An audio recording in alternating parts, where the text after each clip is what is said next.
Welcome to College Football Final. I'm Roman Davis alongside my partner Reezy Reason, and we have a lot to talk about today. ACC football, SEC football, Big 12 football, Big 10. A lot that went down in this week's college football. Yeah, Roman, some crazy stuff went down. We had some upsets, some top teams dominate some teams. Just an interesting college football Saturday. Let's start College Football Final in Columbia, Missouri, where we have a top 25 SEC matchup. Arkansas-Mizzou, 2nd and 10 early in the first quarter. Williamson has time from a three-man rush, goes deep to Barnes for 44 yards. Yeah, Barnes is the deep threat in the offense. He consistently stretches the defense every single time I've seen these guys on film. Mizzou came out firing on the first drive, showing that they meant business from the start of this game.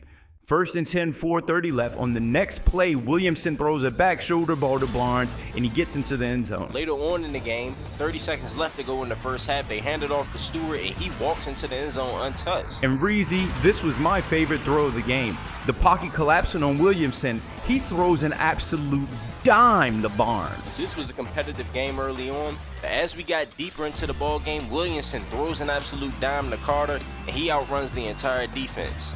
And that'll be the end. Mizzou with the impressive, dominant win over Arkansas. And this game meant a lot to both fan bases. The Arkansas fans were distraught after the game, while the Mizzou fans were happy. Mizzou's improving. 2 years ago, they were probably the worst team in the SEC. This year, they're starting off this season 4-0. Yes, Reezy, I like what I'm seeing from Mizzou as well. But the Tigers win this game 40-28. Well, Arkansas had a lot of hype coming into this season. So far, they've disappointed. Already 4 losses on the season. Yep, and in my opinion, it's coaching. These guys have the requisite talent to be an adequate football team in the SEC. And a lot of guys thought these guys were going to take the next step. I haven't seen it so far yet. We'll see what goes down on in the rest of the season. We'll stay in the SEC where we have the Alabama Crimson Tide at home facing off against the Vanderbilt Commodores. Yeah, coming into this game, everyone expected this to be the traditional SEC versus Vandy game where the SEC team just whoops up on Vandy pretending like they ain't even an SEC team. But it's 3rd down and 2 to start the game, and Vanderbilt's actually winning 7-0. But Treptow finds a wide open receiver, Bobby Raven, across the middle of the field. And that's what this game would look like. Explosive play after explosive play. Bobby Raven gets the ball once again, makes a safety miss, and walks into the end zone after the flag. Now Alabama up 21-14, blitz coming from Vandy, and it leaves Darius Thomas Jr. wide open for a huge touchdown. 74 yards to be exact. Thomas Jr., he's a subscriber to the channel, and he's made plays on this channel for a long time. He makes another play against Vanderbilt, puts them up by 2 touchdowns. And after a slow start from the Crimson Tide, they end up blowing out Vanderbilt 48-21. It didn't look like it early on, but this was your traditional SEC team whooping up on Vanderbilt game. One of the more surprising finishes of the weekend occurred at Duke University, where NC State faced Duke. Yeah, I completely agree, Roman. While Duke is 3-0, NC State has 1 loss on their resume, but the Wolfpack was still ranked 14th. But early on in this ball game, Duke goes up 14-0 over NC State, looking like an upset. Duke's defense would dominate NC State's offense, and their offense would do work as well. On 3rd down and 22, Ford, with time in the pocket, underthrows it. D'Angelo Martinez, a subscriber to the channel. And they would move the ball downfield quite easily. They would be up 21-6. 3rd down and goal, throws a slant to Martinez for a 2-yard touchdown reception. And Duke would pull off the upset of the weekend, absolutely spanking NC State. Fans were going crazy. They did this in the rain as well. NC State, they just had to be embarrassed to take this L like that in front of everybody on TV. Duke wins 35-14 in Durham, North Carolina. And that's for sure going to shake up the AP Top 25 rankings. Enough of ACC football, let's go over to the Big 10 where we have Washington going to Happy Valley, Penn State. Another huge game, Roman. 3rd down and 2 to start off the game. Owens with the play action, throws it to his receiver Fry, makes a man miss, and he goes into the end zone. Washington's up on the board early. Penn State would be winning 10-7. Williams under center with time, pump fakes, goes deep, finds an open man in the end zone, Jeremy Tutens. And this is a perfectly placed football.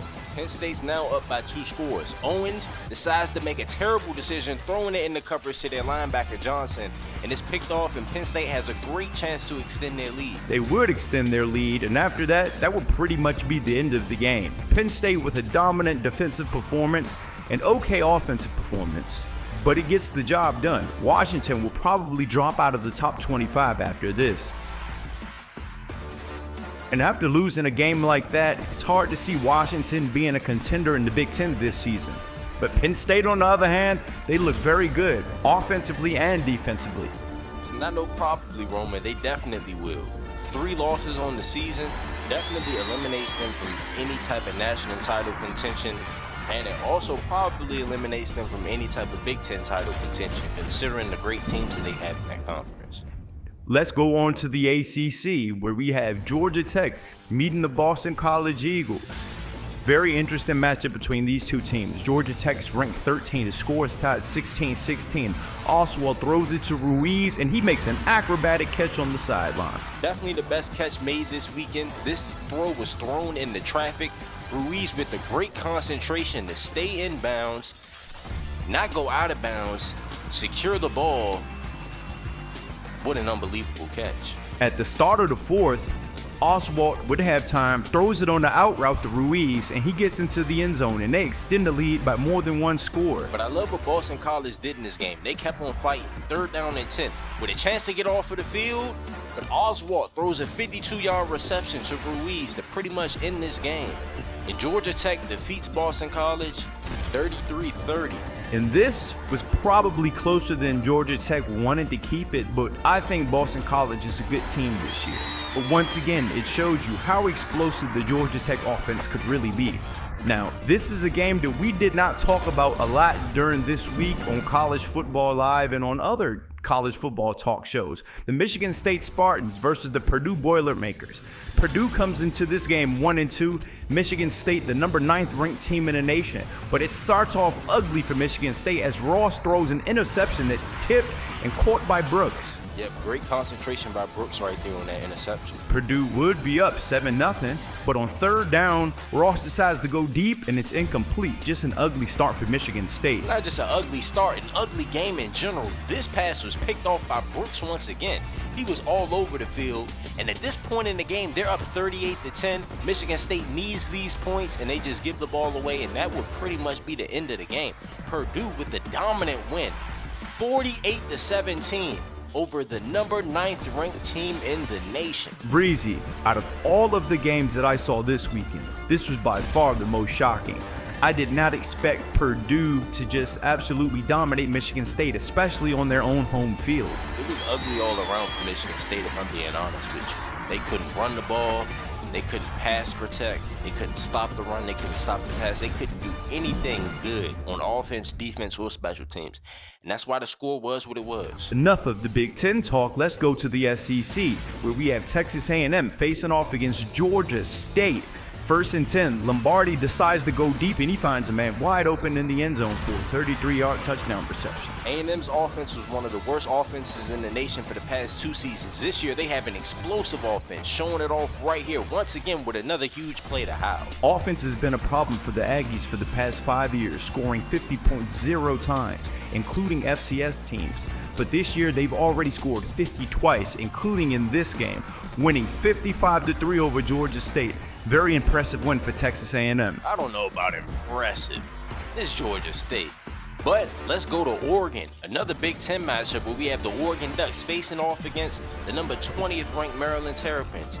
And to start this game, Zay Kemp Jr., the true freshman, gets the ball on the kickoff return, and he has a huge lane, and he's running down the sideline, and no one can catch him. I was excited for this play, Reezy, but then we started seeing yellow laundry on the field, and you already know, when you see yellow laundry on a kickoff, it's probably coming back. And it did come back. The Terps will get nothing on that drive. Score 0-0. McNair goes deep for Reese Jr., and he bosses the cornerback. Demetrius Reese Jr., a subscriber to the channel, just snatched the ball from 33. He said, give me that.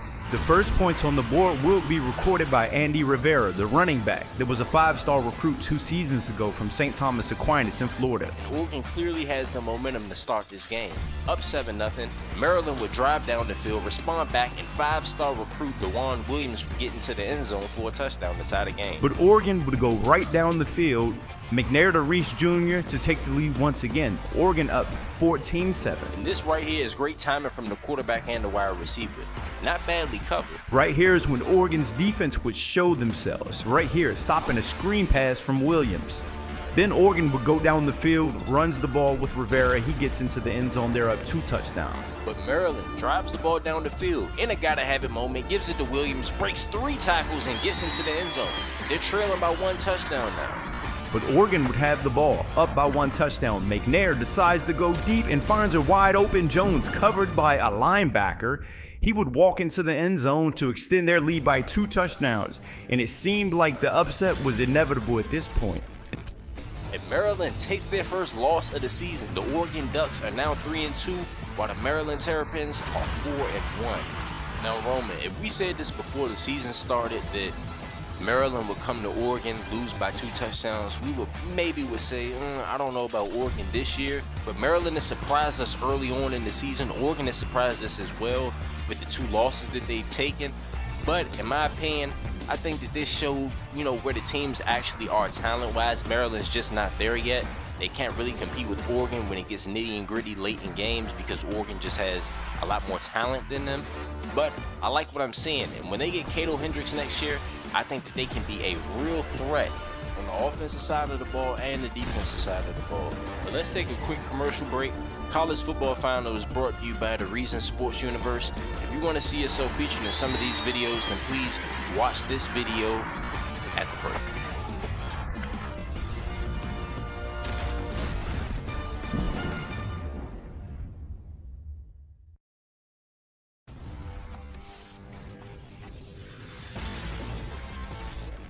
You can be a character in the Reason Sports Network universe. We make content for high school, college, and the pros. You can submit a form. The link will be in the description. However, if you sign up with Patreon, you'll have a lot more customization and control over your character. The link will be in the description. You can also view your player's season and career stats online. The link will be in the description. I also added a social media feature for the universe to be more immersive. The link to that video will also be in the description. If you don't have Patreon but you still want to be featured on the channel more, then make sure you're active in the comment section. You being consistently active reminds me to put you on the channel in some way. When you submit a form, your character will be put in the universe. You can see yourself in a live stream or video when teams play, but it's highly unlikely that you'll see me controlling your player throughout a game if you don't have Patreon. Signing up with Patreon gives you control over attributes, accessories, gives you a GTA face, control over your backstory, and you'll be one of the best players in the universe. Back on College Football Final, we have the SEC versus the Sun Belt Conference. 2 teams in Louisiana facing off against each other. Not rivals, though. Scores tied 0-0, backed up on their own end zone, goes deep to Jerrion Dixon, and he has a lot of green grass. Jerrion Dixon, a subscriber to the channel, recruit out of Beaufort, Georgia. It's been deadly ever since I watched. With full control of this game, LSU's up 21-7 decides to go to Dixon again. When you leave Jerrion Dixon one-on-one with DBs from the Sun Belt, he's going to cook them every single time. And for the life of me, Reezy, I don't understand why they kept leaving him open. Right here, they leave him open again. Right here, they were playing cover 6. Left Dixon in a lot of space to make the safety miss. He made him look stupid, and he goes in for 81 yards. And Reezy, I don't care what the competition is. Dixon had the best wide receiver day to day. 9 catches, 344 yards, and 4 receiving touchdowns. That's unbelievable stats. Yep, this guy makes plays time after time again. And that's why LSU wins 49-14. Back to the Big Ten, where we have 2 3-1 teams facing off against each other, the Ohio State Buckeyes and the Illinois Fighting Illini. I thought at least one of these teams would be ranked going into this game, but they're not. 3rd down and 2, back shoulder throw from Bailey, and it gets called incomplete on the field. But after review, it showed that Ohio State got the foot down and it would be a touchdown. And I'm not gonna lie, that was a perfectly placed football, put it right where it needed to be, and it's a touchdown. 6 for a reason. Illinois is on offense right now. Micah Glick, Younger brother of star wide receiver Ryan Glick just makes a terrible decision, throws it into Johnson's hands. And it wouldn't get any easier for Micah Glick. Still 7-0, decides to throw it to Johnson again, and Johnson picks it off. Micah Glick was a 3-star recruit, beat out all of the quarterbacks at Illinois, but I just don't think he's ready yet. Right here, he throws a good pass, but the safety smacks him, makes the receiver fumble, and now Ohio State's up 24-7. And this is where I really started to feel bad for Micah Glick. Really just trying to force the ball right here. Throws the ball to Johnson. He gets his 3rd interception of the game. Illinois with 7 turnovers on the day. Very embarrassing for them. The fans are sick. The Ohio State fans are ecstatic. And I think Ohio State should be ranked in the top 25 after this win. No doubt about it. And I thought that one of the teams should be ranked in the top 25 based off of what they've shown so far this year. And I've thought maybe Illinois should be ranked in the top 25, but Ohio State really just showed how good of a team they actually could be this year after a disappointing season last year. Let's go to the group of 5 though, where we have App State going up against Texas State in the Sun Belt Conference. May not be a Power 5 team, but very talented group of 5 teams. Play action to start off the game. 2nd down and 17, they decide to go deep, and Patterson is going to walk into the end zone untouched. He's such an explosive big play threat. App State has the ball again. Davis with the pump fake, throws it to Patterson again. Patterson gets in the end zone. And there aren't too many highlights for us to show you. It was just a butt whooping, if we're being completely honest with you. App State just ran all over the field, all over Texas State, winning 48-0. Top 25, they're now 5-0. One of the most anticipated games of the weekend, the Virginia Cavaliers versus the Miami Hurricanes. 2 top 25 teams, an explosive offense in Miami, and a very good defense in Virginia. First and goal, Javier Rodriguez, the walk-on Patreon member, goes in for 5 yards for the touchdown. Miami starts off very well, handed it off to Keone Davila, the true freshman, and they go up 14-0. Now first and goal, Javier keeps it on the quarterback sneak, gets flipped in the end zone, and they're winning 21-3. But this is where it all goes south. Rodriguez throws an interception right here to Chavez. As time is winding down, Miami is up 21-3 over UVA. But Chavez gets this interception and takes it all the way into the end zone, making this a ball game. It's now 21-13 as time's winding down in the 3rd, and Rodriguez decides to go deep and gets picked off. Yeah, Breezy, I couldn't believe what my eyes were telling me. Miami was giving up the game to Virginia. That's what I saw. Scores 21-21 now. It's 3rd down and 9 with less than 2 minutes left. Rodriguez makes a clutch throw to Dimes in the end zone. Tony Dimes really saved the day in this ball game. A lot of the stupid mistakes and turnovers that Miami made, there's no way that they should have been in this game. But they were leading in this game, 2nd down and 14 with a clutch throw from Rodriguez to Dimes to pretty much put the nail in the coffin. Burned all the UVA's timeouts, essentially. And Miami would take a knee, get this victory, win 35-28 over one of the most ferocious defenses in the nation, putting up 35 points on them, despite all of the turnovers and bad plays that they had. Breezy, I think Miami has the best wide receiver in college football. Now, a lot of people kept talking about Dimes' potential over the past couple of seasons, but this year he's finally realizing it. Enough of the ACC, let's go over to the Big 12 where we have the Colorado Buffaloes facing off against the Arizona Wildcats. Neither of these two teams are ranked, but I think that Colorado had a nice chance of being ranked coming into this week. They decided to not rank them, and they told me that they were going to play with a chip on their shoulder. Nipsey Obama, the Patreon member, walks into the end zone to start this game. This is something that's helped out Colorado this season. The quarterback run game in the red zone. Nipsey Obama keeps it on the quarterback sneak and extends the lead by 2 touchdowns right here. But it'd be 3rd down and 6. Obama scrambling, trying to find somebody, and lofts it up at the 1-yard line. And that would put the nail in the coffin. Colorado would win this game with ease pretty much. They win 49-21.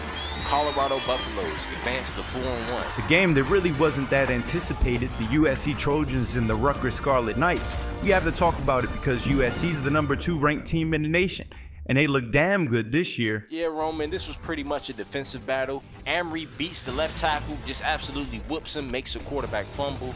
And this is something that you saw all game, not just from Amory, but from his teammates as well, just dominating the line of scrimmage. And that's why Rutgers wasn't able to put any points on the board in this matchup. USC showing once again why they're the number 1 defense in the nation. Yeah, it's been extremely hard for teams to move the ball on them in the passing game, in the run game, in the red zone. It doesn't matter. These guys are legit. Now we go from USC's defense to another great defense in the Clemson Tigers, where they face off against the Stanford Cardinal. And I don't know if we have sound, but before this game, their star cornerback talked about the USC defense and how great their defense was. Andrew, last season you guys were the #1 defense for the totality of the season in every single category. This year, you're clearly #2 in every single category behind USC, who's had a tremendous defense so far this year. How do you guys feel about being behind USC in defensive stats, and does it add a little bit of motivation for the defense? To be honest with you, Clemson, we're still the #1 defense in my opinion. I don't give a damn what the Vikings say. Them dudes at LA, they play against trash offenses in the Big Ten. If we see them in the national championship, we'll show you who the real #1 defense is, for sure. Early on in this game, they did not show that they were the #1 defense. On 3rd down and 10, up 7-3 against Stanford, Bush throws an absolute dime to Smart across the middle of the field for a touchdown, and Stanford would be leading at halftime. But this would be the biggest play of the game so far. Alvarado gets it on the option, fumbles the ball, Clemson recovers, and now they would have the ball deep in the Stanford territory. This is one of these plays that completely changes a football game, Roman. And it did. Clemson would be up 21-10 from that point. And on 3rd and 11, they would throw into traffic, the ball would almost get intercepted, they would give the ball back to Clemson. And Clemson responded, putting up points on the board. They'd be up 21-10, and one of the most irrelevant but great plays of the game happens. Ball gets tipped, Alvarado catches the rock, gets inside the 20, but it really doesn't mean anything. The Stanford still loses, didn't even get any points from that drive. Clemson wins 28-10. Well, they didn't show that they were the #1 defense. They didn't dominate like USC, but they did a pretty good job considering that the offense they played against was an explosive rushing attack. Yeah, Roman. This game was an eye-opener for me. I thought it would be a lot more competitive. You know, it was very competitive early on. This is two of the best 15 teams or so in the nation. They're going back and forth with each other. But I loved what I saw from Clemson's defensive line. They were able to stop the run with a 4-man and a 3-man front for the majority of the game. They didn't do a lot of blitzing, didn't do a lot of stunting. They just said, I'm better than you and I'm going to beat you. And that's what really impressed me. That type of attitude translates to championship success. And if they could go back-to-back, winning national championships, man, that would be something for them. But let's stay in the ACC, where we have Cal and SMU. Roman, isn't it so funny that they're called the Atlantic Coast Conference, but they have a team from Dallas and a team from the Bay Area going at it? It's just insane to me. But Cal, with a 10-point lead, 4 minutes left to go in the 4th quarter, quarterback finds a wide open man down the sideline for a 42-yard reception. And this was a great play design from the Cal coaching staff. Nice cover 3 beater. They sent the slot receiver in motion, had great protection, and that's what set it up. McDonald, with time, throws an out route to Keith, and he walks into the end zone. Bad defensive back play right there. But Cal wins the game. A definitive win to be exact. They win 27-7 over SMU. SMU falls to 0-5, while Cal 4-1. The last ACC game, the Pittsburgh Panthers versus the Louisville Cardinals. Louisville, ranked number 16th in the nation. They're going up against Pittsburgh, a team that's been struggling so far this year. But Pittsburgh would start off on fire, up 14-0. Then they would get an interception, making it seem like this would be an upset. But Louisville would respond back. They're only trailing by 4 now. 2nd down and 9, they decide to go deep, but it's intercepted by Miller once again. Miller, the straight dog, subscriber to the channel. This would be a huge 4th down here. Louisville's trailing by 2. This is for them to stay undefeated. 4th down and 1. Smith drops back, throws it to the crosser, and it's incomplete. And Pittsburgh would win this game. Pittsburgh Panthers with the upset. No one expected this to happen. A lot of upsets this weekend in general, though. Some teams underperform, some teams overperform. Can't wait to see how this shakes up the college football top 25. I completely agree, Roman. This shocked me, especially the Pittsburgh and the Louisville game, the Duke and the NC State game. There were a lot of interesting games that happened this weekend that I was just completely stunned by. But that concludes college football final. Make sure you stay tuned to see the top 25 rankings coming up soon on this channel. Also, if you want to see more content like this, then please like the video, comment on the video, subscribe to the channel, and make sure you click on the post notification bell too.